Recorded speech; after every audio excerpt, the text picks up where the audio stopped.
2019년도에 개봉한 기생충이라는 영화가 있습니다.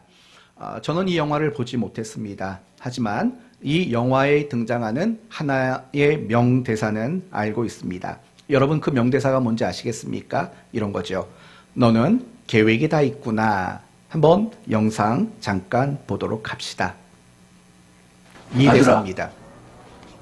아버지는 네가 자랑스럽다. 아버지, 저는 이게 위조나 범죄라고 생각하지 않아요. 저 내년에 이 대학 꼭 갈 거거든요. 너는 계획이 다 있구나. 네, 됐습니다. 이겁니다. 너는 계획이 다 있구나. 지금 이 아들이요, 가짜 재학 증명서를 가지고 알바를 가는 겁니다. 과외 알바를 가는 겁니다. 그러면서 이야기를 하는 게 너는 계획이 다 있구나 라는 말을 한 겁니다. 그렇습니다. 누구나 어떤 일을 하고자 하기 전에 먼저 계획을 가지고 있습니다. 계획을 가지게 됩니다. 어떤 사람은 대략적인 계획을 가지고 일하는 사람도 있고 또 어떤 사람은 아주 세밀한 그런 계획을 가지고 일하는 사람도 있습니다. 여하튼 사람은 무엇인가를 하기 이전에 다양한 계획을 가지고 일하게 됩니다. 그런데 하나님도 마찬가지라는 점입니다. 하나님도 어떤 일을 하실 때 반드시 그 일에 대한 계획을 가지고 있고 그 계획을 이루기 위한 꼼꼼한 시간표를 가지고 하나님은 일하시는 분이십니다. 이 사실을 아는 건 굉장히 중요합니다. 왜냐하면 하나님이 계획을 가지시고 그 계획을 이루시기 위해 세심한 그런 시간표를 가진다는 것을 알지 못하면 우리의 신앙은 너무 쉽게 흔들릴 수밖에 없기 때문에 그렇습니다. 오늘 본문 역시 하나님은 계획과 시간표를 가지고 계신다라는 점을 우리에게 알려주고 있습니다. 그 점을 확인하심으로 여러분의 삶 속에 위로와 소망과 담대함, 더 나아가서 신앙의 지혜와 유익을 얻게 되는 그런 여러분이 되셨으면 합니다. 우리는 지난 시간에 하나님의 권위를 인정해야 된다라는 말씀을 함께 나눴습니다. 하나님의 권위를 인정한다는 것은 무엇이었습니까?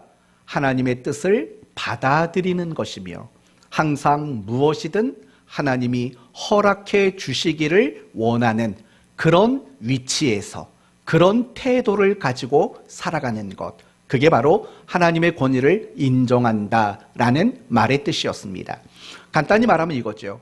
하나님의 뜻과 하나님의 말씀 앞에 내가 항상 순종하는 자로 살아가는 것, 그것이 바로 하나님의 권위를 인정하는 것이다 라는 말씀을 함께 나누었습니다. 그렇다면 여러분의 지난 한 주간은 어떠셨습니까?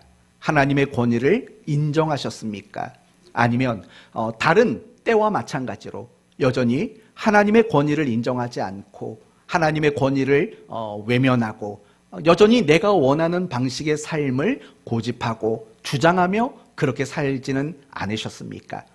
하나님의 뜻이 무엇인지 알면서 하나님이 내게 원하는 것이 무엇인지 알면서도 우리는 여전히 다양한 이유를 근거로 내가 원하는 삶을 고집하며 살았다면 그것은 하나님의 권위를 인정하는 것이 아니라 하나님의 권위를 부정하는 것이며 하나님의 권위를 외면하는 일이라는 것을 잊지 마셔야 합니다.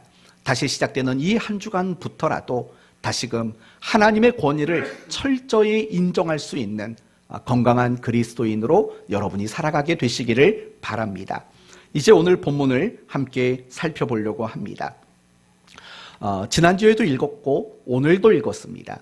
혹시 오늘 본문을 읽으시면서 이 말씀 속에서 뭔가 이상한 점 하나를 발견한 거 없으십니까? 오늘 본문을 보면 분명히 우리가 볼 때 좀 이해가 되지 않고 이상하다고 여겨지는 부분이 하나가 발견이 됩니다. 한번 찾아봅시다. 먼저 28절 말씀을 보면 이 귀신들이 예수님께 뭐라고 말하냐면 우리를 뭐 하지 말라는 겁니까? 나를 괴롭게 하지 말라고 그렇게 요청을 합니다. 그러면서 31절을 보면 자신들을 어디에다가 들어가지 말라고 해달라고 원합니까? 무적행으로 들어가라 하지 마시기를 간구했다고 이야기를 합니다. 여기서 우리가 알 수 있는 것은 무엇입니까? 예수님은 귀신들에게 얼마든지 무적행에게 들어가라고 말할 수 있는 권위를 가지신 분이라는 겁니다. 얼마든지 귀신들을 무적행으로 집어 던질 수 있는 능력을 가지시고 권한을 가지신 분이라는 것을 알 수 있습니다. 그러니까 귀신들이 부탁을 한 거죠. 우리를 무적행에 들어가라 말씀하지 말아 주십시오 라고 부탁한 것은 얼마든지 그럴 수 있는 권위와 능력이 예수님에게 있다는 것을 알고 있었던 겁니다. 그러면서 32절 말씀을 보면 이 귀신들이 뭐라고 다시 말하냐면 무적행 말고 다른 한 곳을 제시합니다. 제안을 하죠. 그 제안이 어디입니까? 바로 돼지떼에 들어가게 해주시기를 허락해 주시기를 원합니다 라고 이야기를 합니다. 됐습니다. 지금 귀신들은 이렇게 말합니다. 나를 괴롭게 하지 마십시오. 우리를 무적행에 들어가라 명하지 마십시오. 우리를 돼지떼에 들어가도록 허락해 주시기를 원합니다 라고 말합니다. 이제 모든 선택은 예수님에게 달렸습니다. 무적행에 던질지 아니면 돼지떼에 들어가라고 허락하실지 이 모든 선택은 이제 예수님에게 달렸습니다. 예수님의 선택은 뭡니까? 무적행입니까? 돼지떼입니까? 바로 돼지떼였다라는 점입니다. 그렇다면 바로 이 부분을 우리가 생각해 보셔야 합니다. 왜 예수님은 이 귀신들, 한 사람의 인생을 비참하게 하고 그 사람의 인생을 망가치고 괴롭게 만들었던 귀신들을 영원한 형벌의 장소인 무적행에 들어가라고 명하지 않으셨을까요? 왜 그 귀신들을 돼지떼에 들어가라고 명하셨을까요? 생각해 보십시오. 분명히 이 귀신들은 그 사람에게서 나왔습니다. 그리고 기회가 된다면 또 다른 누군가에게 들어갈 겁니다. 그리고 수없이 많은 사람들을 비참하게 만들 것이고 고통스러운 인생을 살도록 만들 게 분명합니다. 그런데도 불구하고 예수님께서는 이 귀신들을 무적행에 들어가라고 명하지 않으셨다라는 점이죠. 이것이 참 이상한 부분이라는 겁니다. 그렇다면 예수님은 왜 귀신들에게 무적행에 들어가라고 명하지 않으셨을까요? 이미 말씀드린 바와 같이 예수님은 그 귀신들을 무적행에 던질 수 있는 권한과 그 능력을 이미 가지고 계신 분이라는 건 너무 명확한 사실인 겁니다. 그런데도 불구하고 예수님은 그 귀신들을 무적행에 들어가라고 명하지 않으셨다라는 이 점인 거죠. 과연 그 이유가 무엇일까요? 혹시 귀신들이 개가천선할 것을 기대했기 때문일까요? 사실 그런 일은 일어날 수가 없는 일입니다. 또는 그 귀신들이 너무 불쌍했기 때문일까요? 그것도 역시 아닐 것입니다.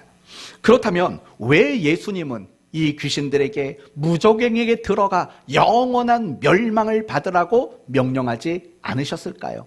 왜 그런 일을 하지 않으셨을까요? 이유는 간단합니다.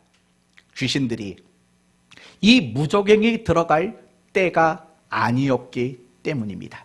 아직 그럴 때가 아닌 겁니다. 그렇다면 이 말은 무슨 말입니까? 하나님께서는 이 귀신들, 사탄에게 속한 모든 악한 영들을 무적행에 던져 넣는 모든 계획과 시간표가 하나님에게는 있다라는 겁니다. 그런데 지금은 그 계획하신 때가 아니고 지금은 그 귀신들을 무적행에 던질 시간표가 아니기 때문인 겁니다. 그래서 예수님은 그들을 무적행에게 던져는 것을 명하지 않으시고 그들을 돼지떼에 들어가도록 허락하셨다라는 것입니다. 오늘은 바로 이 부분을 함께 살펴보겠다라는 겁니다. 하나님은요, 이처럼 모든 일 가운데 계획을 가지고 계십니다. 그리고 그 계획하신 것을 이루기 위해 굉장히 세심하고 철저한 시간표를 하나님은 가지고 계시는 분이신 거죠. 하나님은 즉흥적으로 일하시는 분이 아니에요. 기분이 내키는 대로, 어떤 감정대로 우리는 하지 않는다라는 거예요. 여러분 가운데 어떤 분들은 뭐든지 다 즉흥적인 분도 있잖아요. 야, 오늘 바다 보고 싶다. 바다 가자. 그런 분들도 있습니다. 그러나 저는 절대로 그런 스타일이 되지 못합니다. 바다 한번 가려면 일단 검색을 해야 돼요. 해가 언제 뜨고 일몰이 언제고 서해안 가려면 바닷물이 언제 들어오고 언제 나가고 이런 거 다 계산해야 됩니다. 그거 다 계산하고 나서 그럼 집에서 몇 시에 출발해야 되고 오늘 온도가 어떠니까 필요한 장비가 뭐고, 저는 굉장히 꼼꼼하고 섬세하게 일을 진행하는 스타일입니다. 하나님이랑 가깝죠. 웃자고 한 얘기죠. 그건 웃자고 한 얘기죠. 너무 진지하게 가서 어디 가서 또 목사님이 자기는 하나님이랑 가까운 스타일이라고 말했다고 이런 엉뚱한 얘기는 하지 마시고, 이거는 스타일을 이야기하는 거죠. 그런 이야기를 하는 거죠. 지난 여름 휴가 때도 그 일정 잡느라고 얼마나 힘들었는지 몰라요. 3박 4일 여행 다녀오는데 첫째 날부터 마지막 날까지 그 코스를 정하고 시간표를 짜고, 이게 참 얼마나 어려웠는지 몰라요. 여행이 아니었어요. 그래서 갔다 와서 그랬죠. 여보, 수련회 하나 마친 것 같아. 수련회 하나를 여름 휴가 때 마치고 온 거예요. 다시 원래대로 돌아옵시다. 하나님은요, 어떤 일을 하실 때 절대 즉흥적으로 하지 않아요. 즉흥적으로 하지 않아요. 하나님은 정말 영원 가운데 계획을 가지시고 그 계획을 이루시기까지 정말 세심하고 철저한 그런 계획을 가지고 하나님은 일을 하신다고요. 이런 식의 하나님의 모습들이 가장 먼저 등장하는 본문이 어디냐? 여러분이 잘 아시는 창세기 1장이에요. 창세기 1장을 보면 하나님이 천지를 창조하시는 이야기가 등장하지요. 그런데 가만히 보면은요, 하나님이 첫째 날부터 6일째까지 창조하십니다. 그런데 그 창조의 내용과 순서를 보면 하나님이 얼마나 계획성 있고 얼마나 철저한 고민 가운데 이 창조를 했는가 보게 됩니다. 예를 들면 이런 거죠. 첫째 날부터 세 번째 날까지는 하나님은 무엇인가를 창조하기 위한 파티션을 나눠 놓습니다. 하늘, 땅, 바다, 어떤 공간을 하나님은 먼저 창조하십니다. 그리고 넷째 날부터 마지막 여섯째 날은 그 파티션에 맞는, 그 공간에 맞는 내용물을 채우는 방식으로 하나님은 천지를 창조하십니다. 굉장히 우선순위와 질서를 지키시면서 하나님은 천지를 창조하셨다라는 말이에요. 뿐만 아니라 하나님은 이 천지를 창조하시기 위해 계획을 가지고 계셨는데 그 계획의 가장 궁극적인 계획은 무엇이냐? 우리 인간을 위하시고 우리 인간을 복되고 만족하고 행복하도록 만드시는 것이 그 계획의 궁극적인 목표였다라는 거예요. 그 계획의 목표를 이루기 위해서 하나님은 첫째 날부터 6일째까지 다양한 시간표를 가지고 일을 하셨다는 거예요. 그래서 하나님이 뭐라고 표현을 하시냐면 저녁이 되고 아침이 되니 이는 첫째 날이라. 저녁이 되고 아침이 되니 이는 둘째 날이라. 여러분, 이건 분명히 시간을 이야기하는 거예요. 그 시간 속에서 그 시간표 가운데 시간표대로 하나님은 천지를 창조하셨다, 이렇게 말하는 거죠. 그리고 창세기 1장에서 2장만 넘어가 보면 창세기 3장 15절에 보시면 하나님이 또 다른 놀라운 계획과 시간표를 가지고 있다는 이야기가 나와요. 바로 이 이야기죠. 내가 너로 여자와 원수가 되게 하고 내 후손도 여자의 후손과 원수가 되게 하리니 여자의 후손이 내 머리를 상하게 할 것이요 너는 그의 발꿈치를 상하게 할 것이니라 라는 구절이 등장해요. 여러분, 이 이야기가 누구에 관련된 이야기인지 아시죠? 누구에 대한 이야기죠? 바로 예수 그리스도의 십자가 사건, 십자가의 죽음과 십자가의 부활 사건을 이야기하고 있다라고요. 여러분, 창세기 3장 15절로부터 예수님의 십자가 사건까지는 도대체 시간이 얼마나 많은 간격이 있을까요? 적어도 수천 년이죠. 적어도 수천 년이라고요. 적어도 4,000년 이상의 그 시간 이전에 이미 하나님은 4,000년 그 이상의 시간 뒤에 있을 예수님의 죽음과 십자가에 대한 이야기를 언급하고 있다고요. 그게 뭐예요? 사탄이 사람을 통해서 예수를 죽게 할 것이다. 그러나 이 예수가 다시 살아남으로 그 사탄의 세력을 완전히 제압할 것이다. 그 얘기라고요. 그러니까 지금 이 창세기 3장 15절에 여자의 후손, 뱀의 후손 이야기는 뭐냐? 인류를 구원하시기 위한 하나님의 원대하신 계획, 그리고 그 속에는 시간표가 있다라는 거, 그걸 우리에게 보여주는 거죠. 그래서 이 창세기 3장 15절이 갈라디아서 4장 4절 말씀과 짝을 이루게 됩니다. 어떻게 짝을 이루냐면, 때가 참에 하나님이 그 아들을 보내사 여자에게 나게 하시고라고 말하는 거예요. 뭐가 참에요? 때가 참에.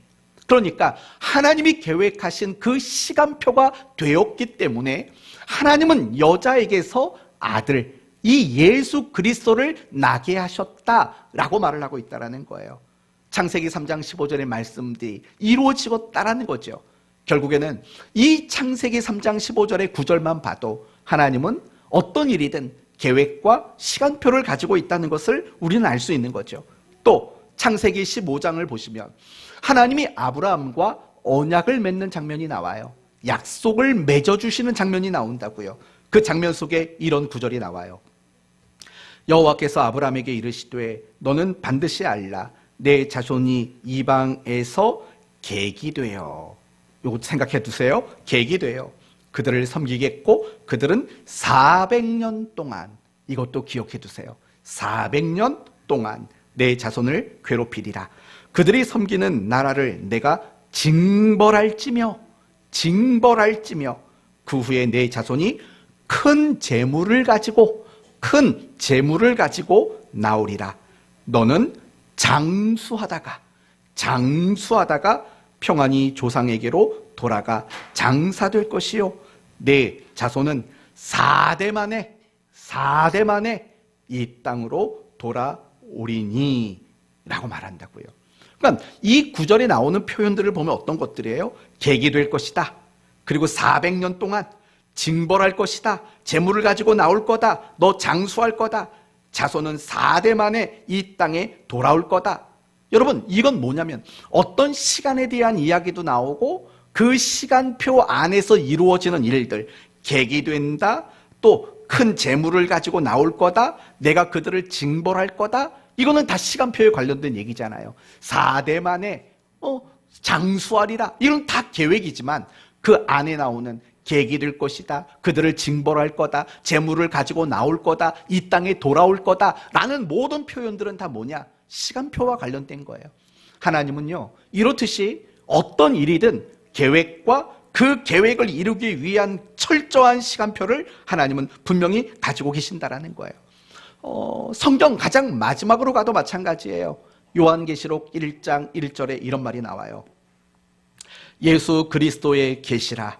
이는 하나님이 그에게 주사 반드시 속히 일어날 일들을 그 종들에게 보이시려고 라고 말해요. 이 표현을 주목해 보세요. 반드시 속히 일어날 일들을 그 종들에게 보이시려고 라고 말해요. 어떤 일들을 보이신다고요? 일어날 일들이에요. 그러니까 아직 일어나지 않은 일이에요. 그 이상하지 않아요? 아직 일어나지도 않은 일, 예를 들면 이런 거죠. 영화가 만들어지지 않았는데 어떻게 예고편이 나올 수 있겠어요? 그렇죠? 영화가 완성돼야지 그 영화 안에 사람들에게 관심을 끌 만한 장면들을 모아서 예고편을 만드는 거죠. 예고편이 있다는 건 영화가 만들어졌다는 이야기죠. 계시록 1장 1절도 마찬가지예요. 아직 일어나지 않은 일들이에요. 아직 일어나지 않은 일들인데 보여주시겠대요. 예고편으로 보여주시겠대요. 이 말은 무슨 말이에요? 본편이 있다라는 거죠. 이미 하나님이 계획하신 것들이 있고 하나님이 만들어 놓으신 시간표가 이미 있다라는 의미를 우리에게 이야기하고 있다라는 거예요. 사랑하는 성도 여러분, 하나님은 철저한 계획과 시간표를 가지고 계신 거예요. 그래서 지혜의 왕이 누굽니까? 솔로몬이라고요. 그 지혜의 왕인 솔로몬이 전도서 3장에서 뭐라고 말했냐면 범사에 기한이 있고 천하 만사가 때가 있다. 기한이 있고 때가 있다고 말해요. 이 모든 표현들 다 똑같은 거예요. 하나님은 계획이 있다. 그리고 그 계획을 이루기 위한 그 과정 속에는 시간표를 가지고 하나님은 일하신다라는 거예요. 그러면서 그 다음에 나오는 표현이 뭐냐? 이런 거죠. 날 때가 있고 죽을 때가 있고, 심을 때가 있고 뽑을 때가 있고, 헐 때가 있고 쌓을 때가 있고, 뭐 이런 식의 다양한 순간들을 이야기하는 거죠. 하나 중요한 건 뭐냐? 하나님은 계획이 있고 시간표를 가지고 하나님은 일하신다라는 이 부분이 가장 중요한 메시지라는 거예요. 오늘 본문이 마찬가지라는 거잖아요. 무적행에 들어가라 말하지 마십시오. 할 수 있다는 거예요. 그러나 하지 말아 주십시오라고 말했고, 예수님은 할 수 있음에도 불구하고 귀신들을 무적행에 던져지라고 명하지 않으신 거예요. 하나님의 계획하신 바, 그리고 하나님의 시간표 속에 아직은 때가 되지 않았기 때문이에요. 그렇다고 해서 이 귀신들을 영원히 내버려 두지 않아요. 하나님의 계획하신 그때, 하나님의 그 시간표가 되어지면 반드시 이 귀신들은 영원한 형벌의 장소인 무적행에 던져지라고 명하심을 받는 날이 분명히 올 거라고요. 하지만 지금은 뭐가 아닌 거예요? 때가 아닌 거예요. 지금은 그 계획한 시간이 아니에요. 지금은 그 시간표가 아닌 거예요. 그래서 예수님은 그 귀신들에게 무적행이 아닌 돼지떼로 들어가기를 허락해 주셨다라는 거죠. 계획과 시간표가 있기 때문에. 그렇다면 성경이 우리들에게 하나님의 계획과 시간표를 언급하시는 이유는 뭘까요? 왜 우리들에게 하나님은 계획이 있으시고 그 계획을 이루시는데 시간표를 가지고 있다는 걸 말하는 이유는 과연 뭘까요? 이유는 너무 간단합니다. 단지 하나님이 일하는 방식을 알려주기 위함만은 아닙니다. 그렇게 말씀하시는 이유는 무엇이냐? 우리에게 위로하고 우리에게 격려를 주시고 우리를 소망을 얻게 하시고 우리를 담대하도록 만드시기 위함이라는 거예요. 왜 그렇습니까? 각 시대마다 교회나 그리스도인들이 뜻하지 않는 현실을 만날 때가 많아요. 내가 원하지 않는 상황을 마주할 때가 많다고요. 그렇지 않나요? 우리도 인생을 살다 보면은요, 뜻하지 않은 순간을 만날 때가 있어요. 내가 원하지 않고 내가 바라지 않는 상황이 내 현실 앞에 나를 마주보고 있을 때가 사실은 얼마나 많이 있는지 몰라요. 지금 여러분은 어떻습니까? 혹시 내가 뜻하지 않았던 일들이 내 앞에 놓여 있진 않나요? 내가 정말 원하지 않는데 그런 상황이 내 앞에서 나를 지금 마주보고 있진 않나요? 그런 순간들이 왜 없겠습니까? 막막한 시간들, 눈물의 시간들, 고통의 시간들, 답답함의 시간들, 정말 숨 한 번 제대로 쉴 수 없을 것 같은 그런 괴로운 순간들, 힘겨운 순간들, 모든 붙잡고 있는 것을 놓아버리고 싶은 순간들, 포기하고 싶은 순간들, 이런 순간들 우리에게 없겠냐고요. 왜 없겠어요? 우리는 끊임없이 늘 답답하고 괴로움을 느낄 만한 그런 순간들을 우리는 분명히 살고 있다고요. 분명히 우리는 내가 뜻하지 않고 원하지 않고 바라지 않는 일들을 만나는 시간들이 너무나도 많다고요.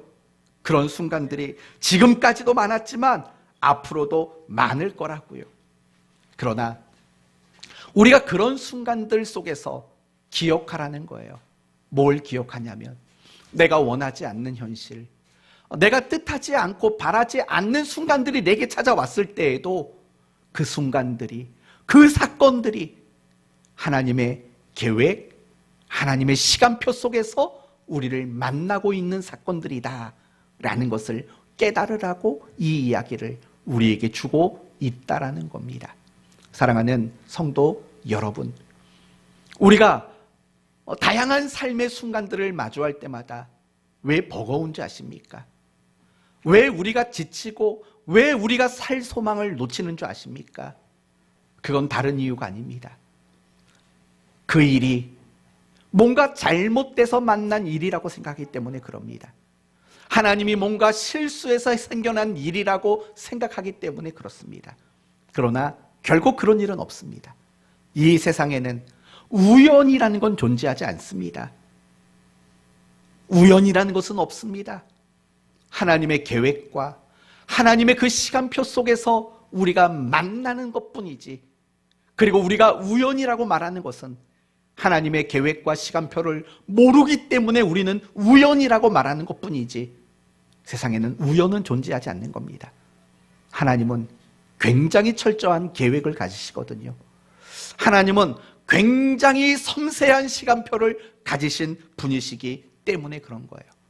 이 사실을 우리가 안다면 우리는 어떤 순간을 마주한다 할지라도 절망하거나 놓아버리거나 포기하는 일들은 우리에게 일어나지 않을 것입니다.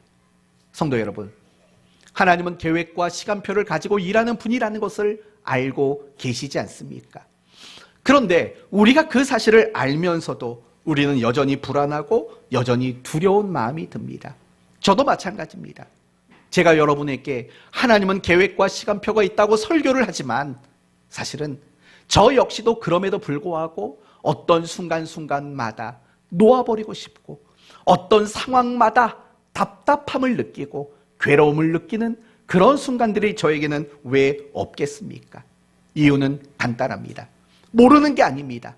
그러나 우리는 그런 순간들 속에도 하나님의 계획과 시간표가 있다는 것을 알면서도 그 계획과 시간표를 이해하려고 들기 때문에 그런 거예요. 이해하려고 들기 때문에 머리로는 하나님의 계획과 시간표가 있다는 것을 알면서도 우리는 여전히 괴롭고 답답하고 힘겨움을 떨쳐버리지 못하는 그런 우리일 수밖에 없다라는 거예요.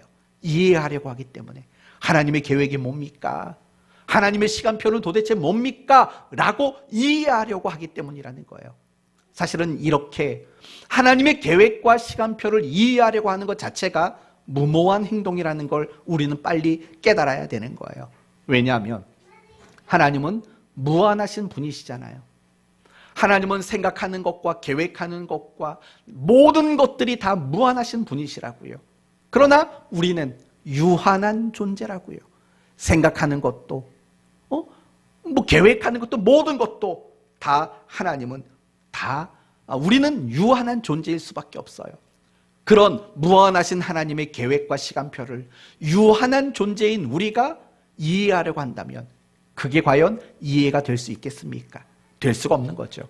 그렇기 때문에 하나님은 계획과 시간표가 있다. 그리고 내가 지금 만나고 있는 이 사건들이 분명히 하나님의 계획과 시간표 속에 있다는 것을 알면서도 우리는 자유함을 얻지 못하는 거예요.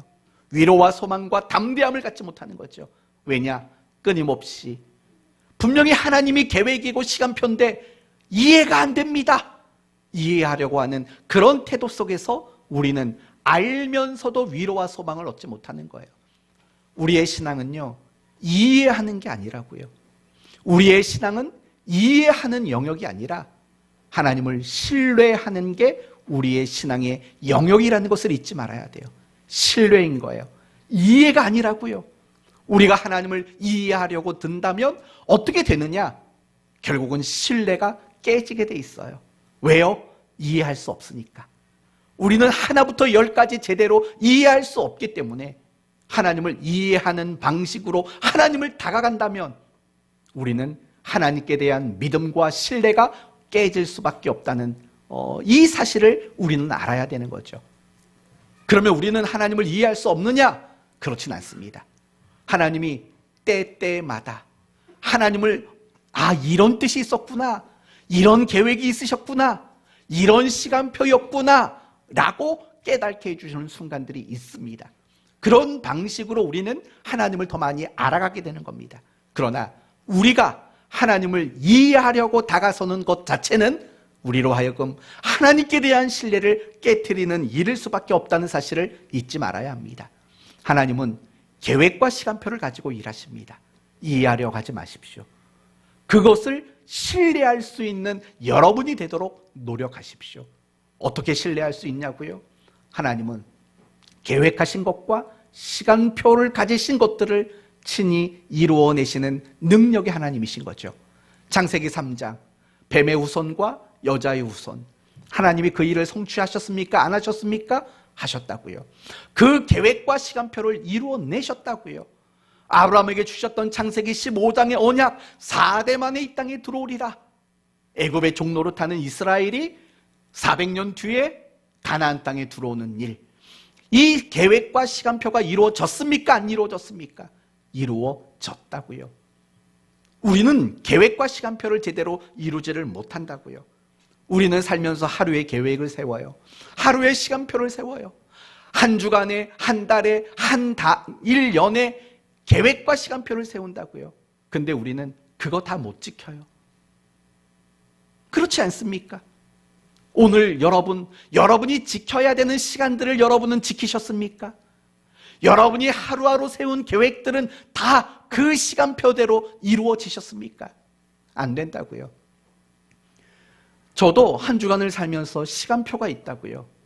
월요일, 화요일은 그 다음 주에 드릴 새벽 예배 설교를 다 완성해 놓는 거. 이게 제 계획이고 시간표라고요. 월요일은 주일날, 그리고 그 다음 주 수요일날 설교할 내용을 대략 뼈대를 갖추어 놓는 거. 이게 월요일과 화요일의 제 계획이고 시간표라고요. 그런데 이걸 지켜본 적이 없어요. 월요일, 화요일에 다 끝내야 되는 새벽 예배 설교가 어제 저녁에 끝났다고요. 늦어도 화요일에 끝나야 되는데 토요일 저녁에 끝났어요. 이게 저도 계획과 시간표를 지켜내지를 못한다고요. 여러분도 마찬가지잖아요. 얼마나 많은 계획표가 있어요. 얼마나 다양한 시간표가 있냐고요. 주일 10시 반이면 목자들 모여서 기도해야 되는 시간표가 있다고요. 근데 그 시간 못 지키잖아요. 예배 시간 있는데 그 예배 시간, 정해진 시간표도 못 지키잖아요. 우리는 늘 그렇다고요. 그러나 하나님은 그렇지 않아요. 하나님은 계획하신 것들, 시간표를 가지고 계신 것들 능히 이루어내시는 분이시라고요. 그렇기 때문에 우리는 굳이 그 하나님의 계획과 그 하나님의 시간표를 이해하려고 할 필요가 없는 거예요. 그분이 계획하신 거, 그분이 시간표를 가지신 거, 그건 반드시 결과가 될 수밖에 없으니까. 그러면 우리에게 정말 필요한 게 뭐냐? 하나님이 계획과 시간표가 있고 그걸 이루실 것이라는 것에 대한 흔들리지 않는 신뢰, 믿음, 신앙, 이런 것들이 사실은 우리에게 필요한 거죠. 우리의 신앙이 늘 흔들리는 것은 지식의 문제가 아니라고 저는 생각이 들어요. 하나님이 어떤 분이시며 그분이 우리에게 주신 복된 약속들이 무엇이며 하나님의 실력과 능력이 어떠하며 그분의 위치와 그분의 존재가 무엇이며 이런 것들을 몰라서 우리의 신앙이 약해지는 게 아니라고요. 결국 우리의 신앙이 약해지는 이유는 무엇이냐면 결국은 신뢰의 영역인 거예요. 내가 하나님을 정말 신뢰하는 것, 내가 그 하나님을 정말 전적으로 믿고 의지할 수 있는 그 신앙의 자세, 바로 여기가 흔들려질 때 우리가 하나님에 관한 정보들을 아무리 많이 가지고 있어도 우리는 흔들릴 수밖에 없는 사람이 되고 만다라는 거예요. 성도 여러분, 하나님을 이해하려고 혹시 지금 생각 중이신 분 계십니까? 지금 여러분이 하나님을 이해해 보려고 고민하는 분이 계십니까? 그 일을 멈추기를 바랍니다. 그리고 하나님을 이해하려고 하는 그 마음에서 벗어나시고 이제는 내가 그 하나님을 더 신뢰하는 자가 되기 위해서 기도하고 노력하는 것, 그것이 더 현명한 성도들의 모습이라고 생각합니다. 절대로 여러분의 이성과 논리로 하나님을 이해하려고 하지 않기를 바라요. 하나님을 신뢰하는 여러분 모두가 되시기를 예수님의 이름으로 축원드립니다. 그렇다면 우리는 여기까지 왔어요. 하나님은 계획을 가지시고 그 계획을 이루시는 일에 시간표를 가지시고 그리고 결국에는 하나님이 그 계획하신 대로 시간표대로 모든 걸 이루어내시는 분이시다. 그리고 우리는 그분을 신뢰한다까지 왔습니다. 그렇다면 이제 이 질문을 해봅시다. 훌륭한 신자는 어떤 신자일까요? 정말 신앙이 좋은 사람은 어떤 사람일까요? 답이 나오죠. 두 가지로 간단히 말씀드리면, 첫째는 여러분도 항상 계획과 시간표를 가지고 사시는 신자가 되어야 돼요. 그게 훌륭한 신자인 거예요. 여러분의 일상에 어떤 일이든 계획을 가지셔야 돼요. 그리고 그 계획을 위해서 꼼꼼한 시간표를 가질 수 있는 그런 여러분이 되셨으면 좋겠어요. 물론 이 말이 어려울 수도 있어요. 왜냐하면 각 사람마다 지금까지 살아왔던 삶의 스타일들이 너무 다르거든요. 저와 같지 않은 분들, 우리 교회 아무개 여집사님 받아가자 좀 웃는 사람이 있잖아요. 지금 바로 그분 얘기하고 있는 거예요. 그렇게 사신, 굉장히 잘못 산 것처럼 말하는 것 같은데 그게 아니고 스타일이 다르다는 것만 얘기하는 것뿐이에요. 그리고 그런 분에게 바다를 가기 위해서 아까 말했던 것처럼 날씨부터 만조, 밀물, 썰물 이런 것까지 계산해봐라 하면 버거울 수도 있죠. 그러나 그래도 여러분은 여러분의 삶 가운데서 계획과 시간표를 가지는 거, 그게 굉장히 중요합니다. 그건 둘째치고 제가 여러분에게 말씀드리고 싶은 건 이거죠. 신앙의 시간표는 있어야 돼요. 여러분이 신앙의 어떤 계획은 있어야 돼요. 이건 타협할 문제가 아니에요. 적어도 여러분은 그리스도인으로 살아가잖아요. 우리가 세상 사람으로 말한다면 우리가 앞으로 몇 년 뒤에는 집을 마련하고 몇 년 뒤에는 어떻게 노후를 보내고 나름대로 계획이 있고 그렇게 살았잖아요. 신앙생활은 어땠는지 생각해 보시자고요. 여러분은 신앙에 어떤 계획이 있죠? 한 주간을 시작하면서 신앙의 계획은 무엇입니까? 여러분이 한 주간을 시작하면서 신앙의 시간표는 과연 뭡니까? 내가 직장에 가면 가장 먼저 기도를 하고 또 집에 와서 또 하루를 점검하면서 하나님을 묵상하는 시간 갖고 기도하는 시간 갖고 수요일이면 오늘은 내가 저녁에 예배를 드리고 가겠다라는 이런 시간표들을 가지고 살아가는지 한번 생각해 보자고요. 그런 시간표들이 있어야 돼요.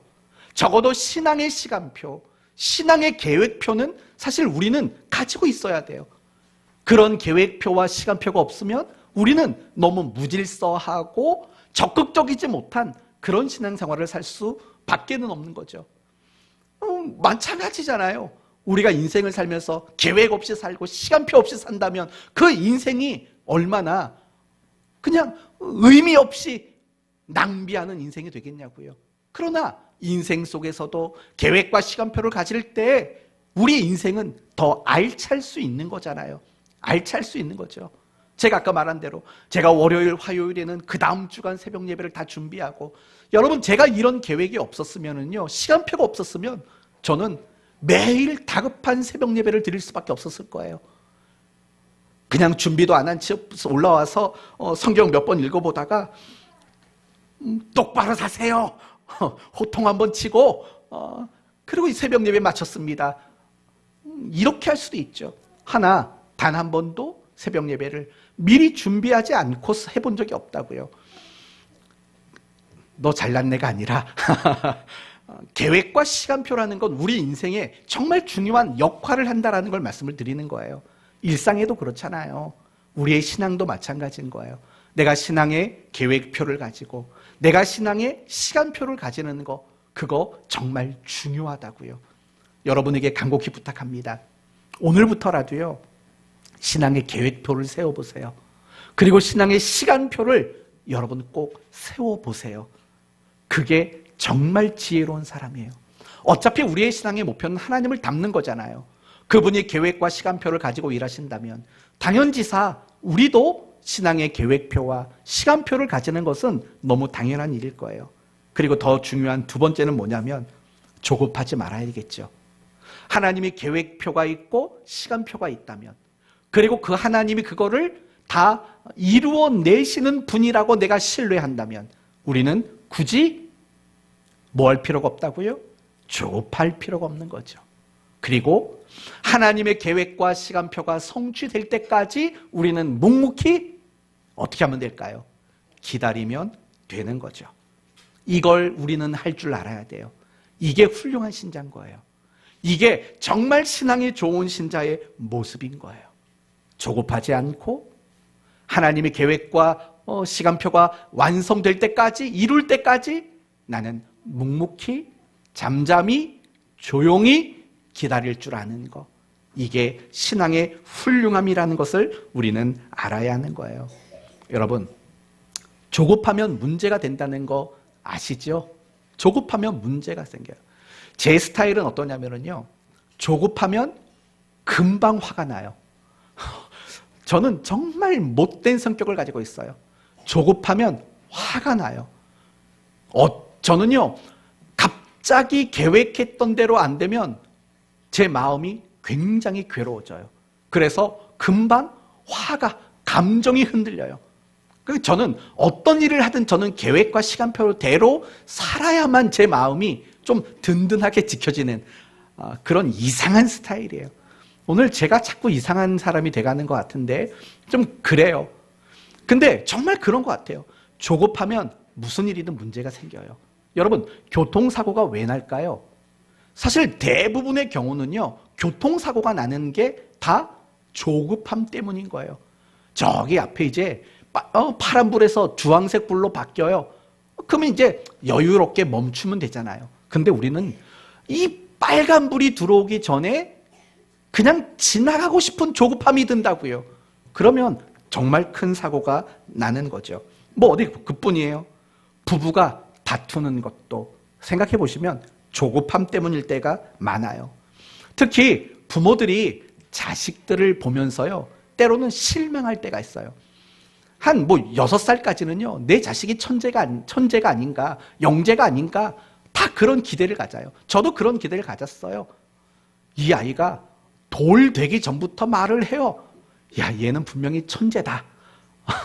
하나님이 늦게 주셔서 얘를 영재로 주셨다 했는데 전혀 아니에요. 전혀 아니라고요. 그러니까 6살 넘고 7살 넘어가니까 얘 구구단도 못 외워요. 이제는 외우지만 야, 실망스럽더라고요. 영재인 줄 알았는데 평범한 인간이었어요. 그런 거예요. 우리가 자식들을 보면서 늘 실망하는 게 뭔지 아세요? 아직 여러분의 자식의 인생이 다 펼쳐진 거 아니잖아요. 근데 조급해요. 내가 지금 내 자식을 보면 답답하고 내 자식의 지금의 모습을 보면 한심스럽기 짝이 없어요.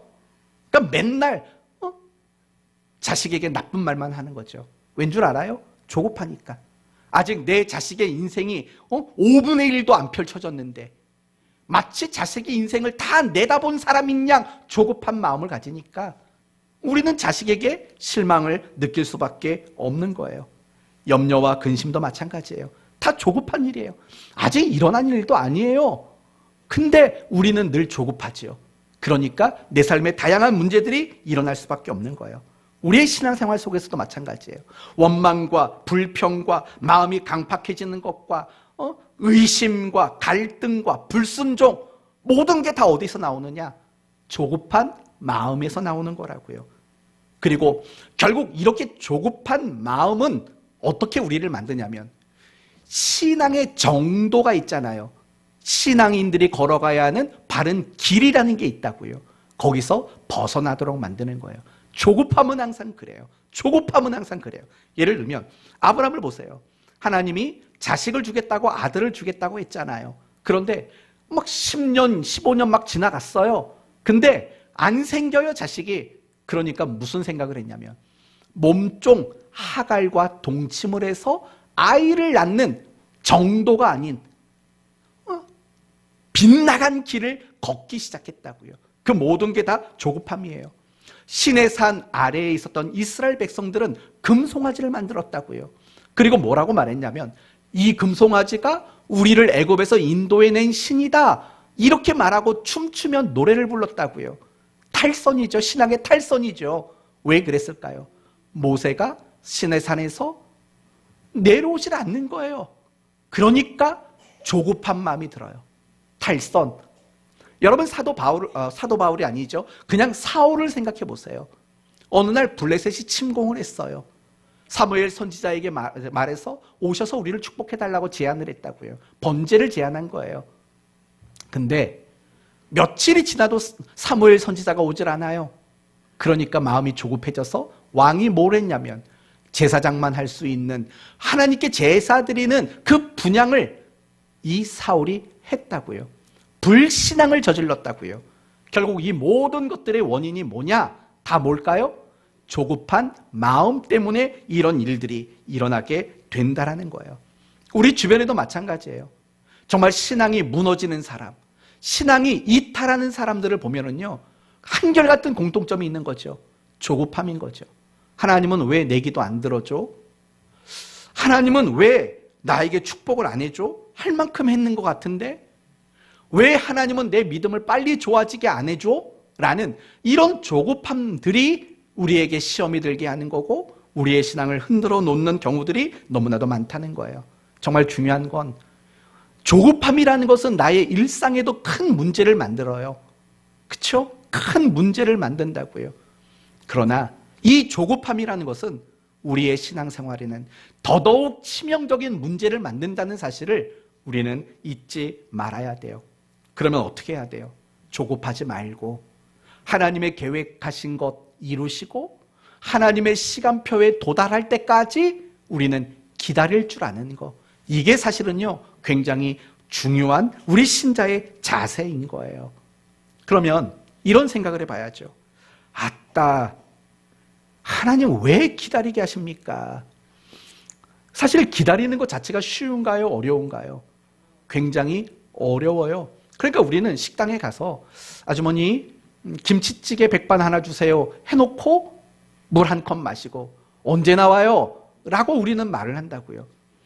기다리는 것 자체는요 굉장히 조급해요. 힘들어요.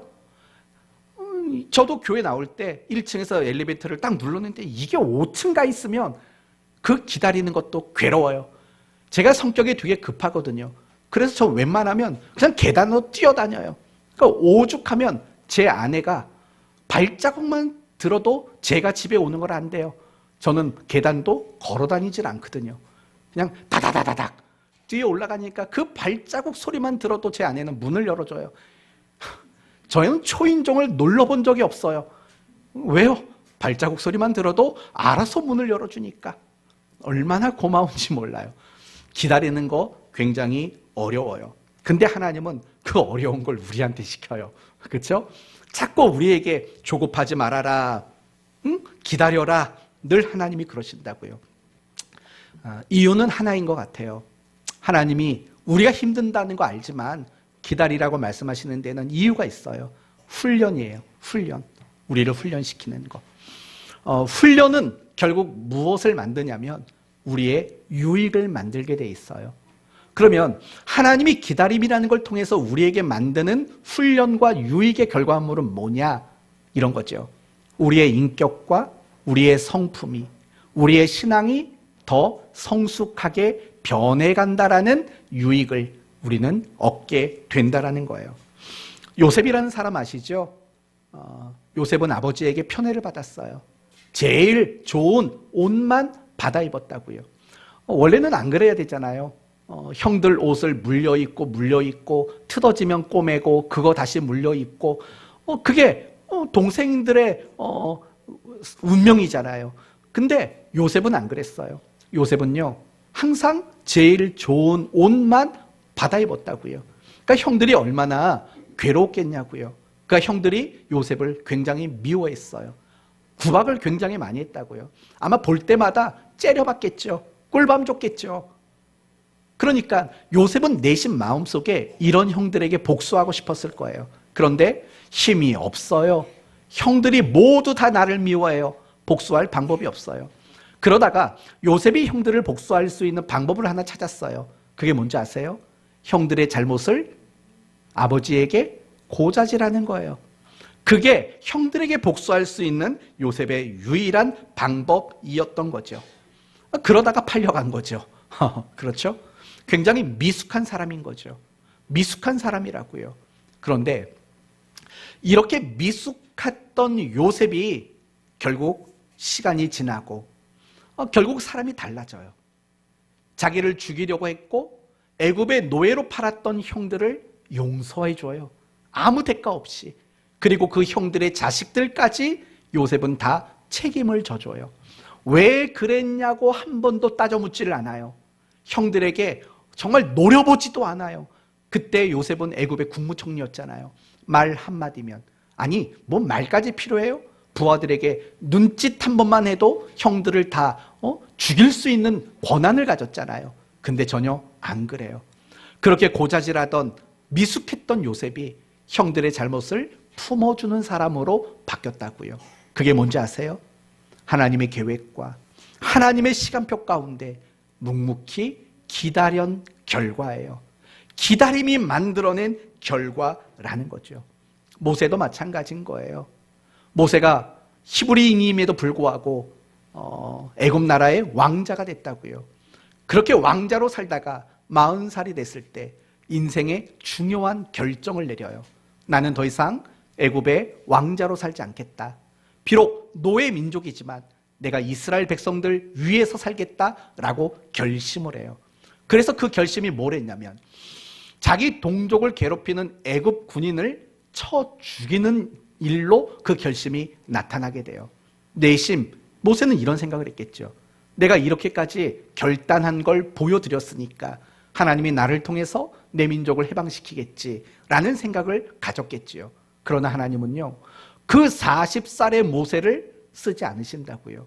왜요? 너무 혈기가 많거든요. 하나님의 사람으로서 쓰임 받기에 적합하지 못한 모습을 너무 가졌거든요.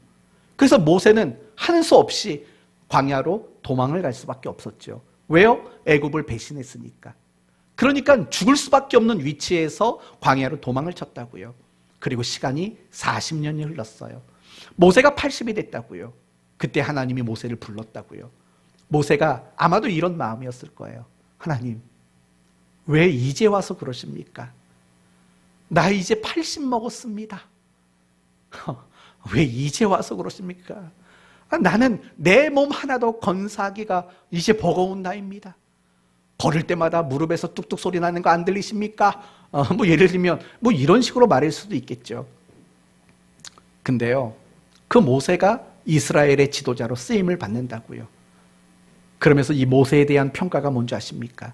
모세는 온 지면에 있는 사람들보다 온유함이 가장 더하더라, 크더라 라고 말한다고요.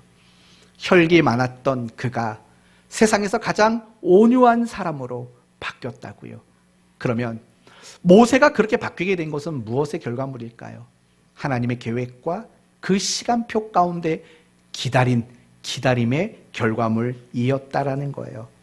우리 마찬가지죠. 저는 아니지만 여러분은 젊은 시절, 철없는 시절 결혼해서 아이를 낳았다고요. 그런데 제법 아빠 노릇, 엄마 노릇 여러분은 잘하셨다고요. 어떻게 그럴 수 있었을까요? 여러분의 자녀가 여러분의 뱃속에서 10달을 있었기 때문이에요.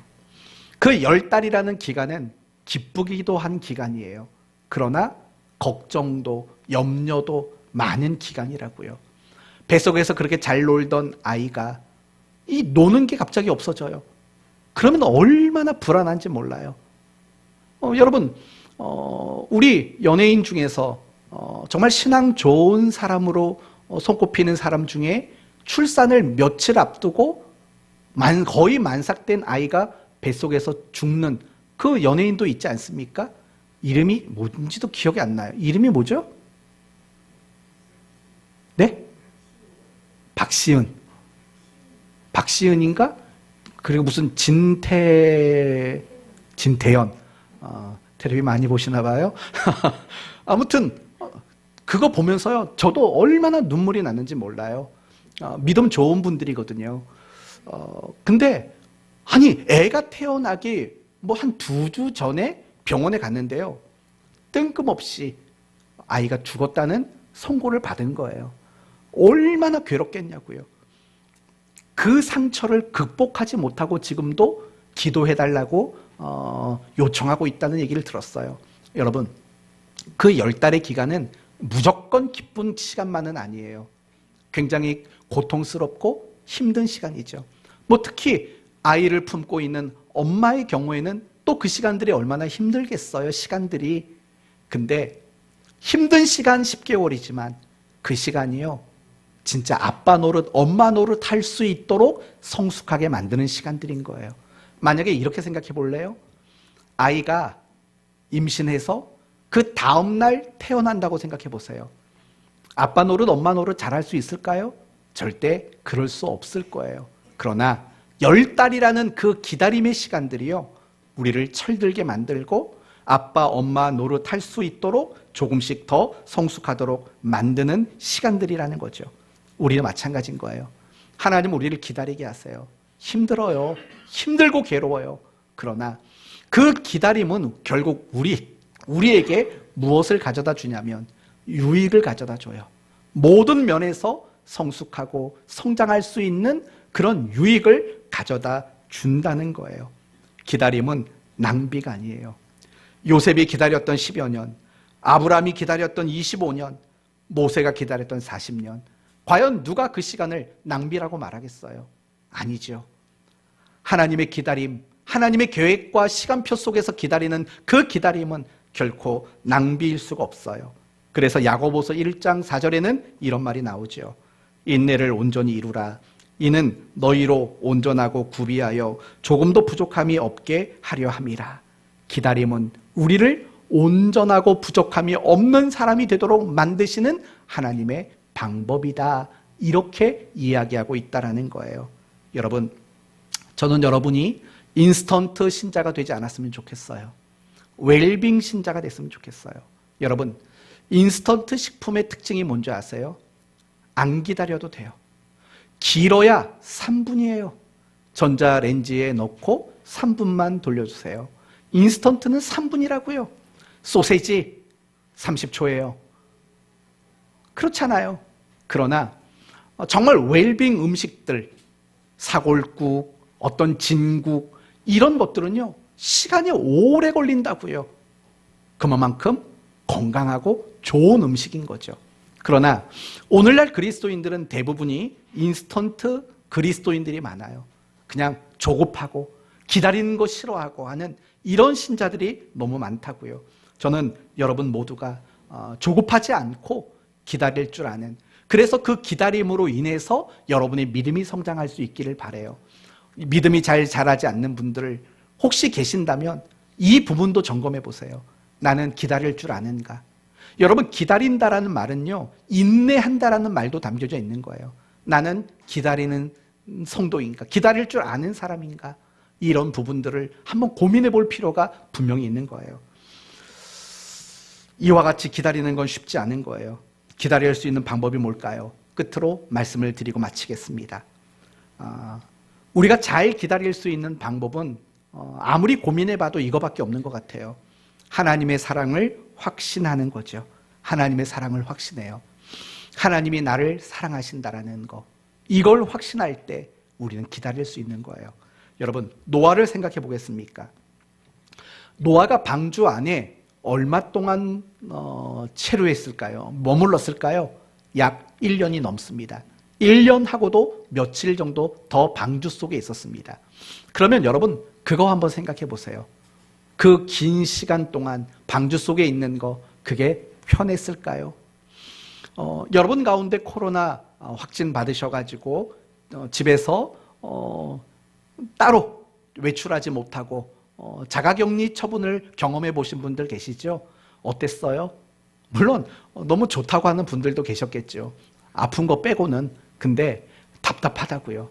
그래서 간혹 자가격리 기간에도 그냥 몰래 나가는 거죠. 뭐 나가서 여기저기 돌아다니다가 안 나갔다 온 척하고 또 집에 들어와 있고, 답답한 거죠. 근데 여러분 1년이라고 생각해 보세요. 그것도 그냥 1년이 아니에요. 그 방주 안에는 무엇이 가득했을까요? 네? 틀렸어요. 똥이 가득했을 거라고 저는 생각이 들어요. 저는 짐승은 눈에도 안 들어오고, 1년 동안 한 쌍씩, 여러분, 한 쌍씩, 두 쌍씩 이 방주 안에 다 있는데 이게 어디 뭐 똥을 어디 치울 만한 뭐 있겠냐고요. 저는 그게 제일 걱정이었어요. 야, 참. 거기서 1년을 견딘다는 거. 그리고 여러분, 그 답답한 공간에서 1년을 있다는 게 어떻게 쉬운 일이겠냐고요. 어렵잖아요. 근데 잘 기다렸어요. 어떻게 기다렸을까? 저는 그렇게 생각해요. 하나님의 사랑을 확신했기 때문이라는 거예요. 물론 그 노아의 이야기 속에는 하나님이 노아를 사랑했다라는, 방주 안에는 그런 얘기 없어요. 근데 그걸 어떻게 알 수 있냐면 노아가 깨달았을 것 같아요. 노아가 방주를 만들어 본 경험이 있을까요? 없어요. 노아는 작은 배 한 척도 만든 경험이 없을 게 분명하다고요. 근데 그런 사람이 만들었던 배가, 방주가 깨지질 않네요. 폭우가 며칠을 연속으로 쏟아졌죠? 40일을 쏟아졌다고요. 그렇죠? 폭우가 40일을 쏟아졌다고요. 그러면 여러분, 이게 얼마나 성난 물결이 됐겠냐고요. 근데도요, 깨지질 않아요. 깨지지 않는 건 둘째치고 물이 새질 않아요. 얼마나 신기했냐고요. 1년 동안 그 안에서 별 탈이 없었어요. 그런 걸 보면 결국 깨달을 수 있는 건 뭐밖에 없냐면 하나님의 은혜, 하나님의 사랑, 이거밖에 깨달을 수 없는 거죠. 그런 방주를 보며 노아는 하나님의 사랑을 확신한 거죠. 그래서 기다릴 수 있는 거예요. 반대의 이야기로 하나만 더 말씀을 드릴게요.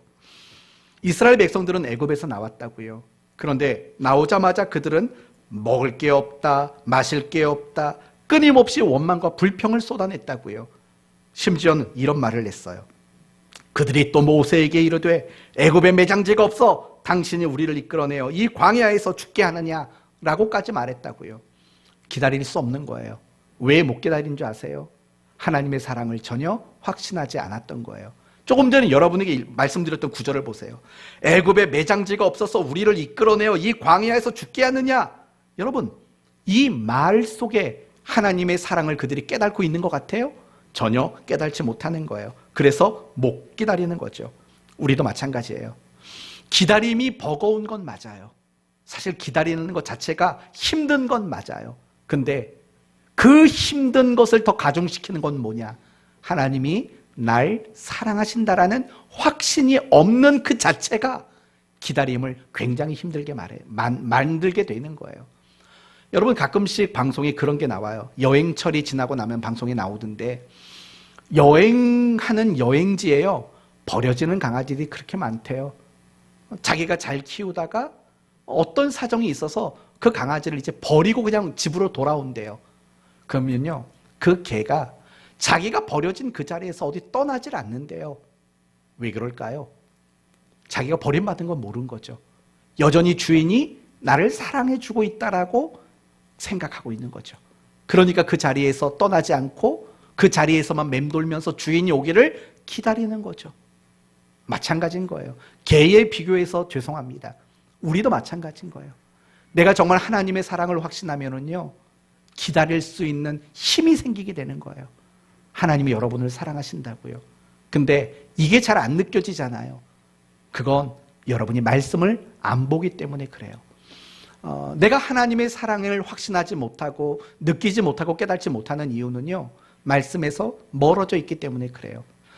왜냐하면요, 하나님의 말씀을 보다 보면, 묵상하다 보면 우리는 늘 뭘 느끼냐면, 아, 그래, 나같이 못난 사람도 하나님은 정말 사랑하시는구나, 이걸 우리는 느낄 수밖에 없다고요. 근데 이 하나님의 사랑이 느껴지지 않는 거는요, 말씀을 멀리하고 살아가는 거예요. 그래서 시편 130편 5절에 이런 말이 나와요. 나 곧 내 영혼이 여호와를 기다리며, 나 곧 내 영혼이 여호와를 기다리며, 그 다음에 나오는 게 이런 말이에요. 내가 그 말씀을 바라는도다. 그러니까 하나님을 기다리는 것과 하나님의 말씀을 붙잡는 것은 항상 같이 가야 된다는 거예요. 하나님의 말씀을 놓치면 기다림이라는 것이 없게 되는 거예요. 항상 내가 기다리는 그 시간 속에 늘 붙잡아야 되고 묶여 있어야 되는 것은 오로지 하나님의 말씀 말고는 없다라는 걸 잊지 말아야 돼요. 이제 오늘 말씀을 마치겠습니다. 하나님은 어떤 일을 하든 계획과 시간표를 가지고 일하십니다. 그리고 계획과 그 시간표를 하나님은 하나의 오차도 없이 다 성취하시는 분이십니다. 그리고 그 기다리는 시간을 통해서 우리에게 신앙의 유익을 만들어 가시는 분이십니다. 그러므로 조급해하지 맙시다. 내가 하나님을 신뢰하고 무엇보다 하나님이 나를 사랑한다라는 확신을 가지고 묵묵히 기다릴 줄 아는 여러분이 되시기를 바랍니다. 그럴 때 기다림을 통해 많은 것을 얻고 누렸던 그들의 은혜와 복이 여러분에게도 임하게 될 줄로 믿습니다. 계획과 시간표를 가지고 일하시는 그 하나님을 믿고 잘 기다려줘서 여러분 모두가 건강한 그리스도인 되기를 예수 그리스도의 이름으로 축원드립니다. 아멘. 하나님 감사합니다. 이 시간 하나님이 어떻게 일하시는지 말씀해 주셨습니다. 계획과 시간표를 가지고 하나님은 일하십니다. 우리가 그 하나님을 신뢰하고 조급하지 말고 기다릴 줄 아는, 그래서 하나님이 계획하셨던 그 모든 신앙의 유익들을 우리 모두가 얻도록 도와주옵소서. 특별히 지금 힘들고 어려운 시간을 보내는 성도들이 있다면 오늘 말씀이 위로와 소망이 되도록 도와주시옵소서. 예수님의 이름으로 기도 올리옵나이다. 아멘. 이 시간에는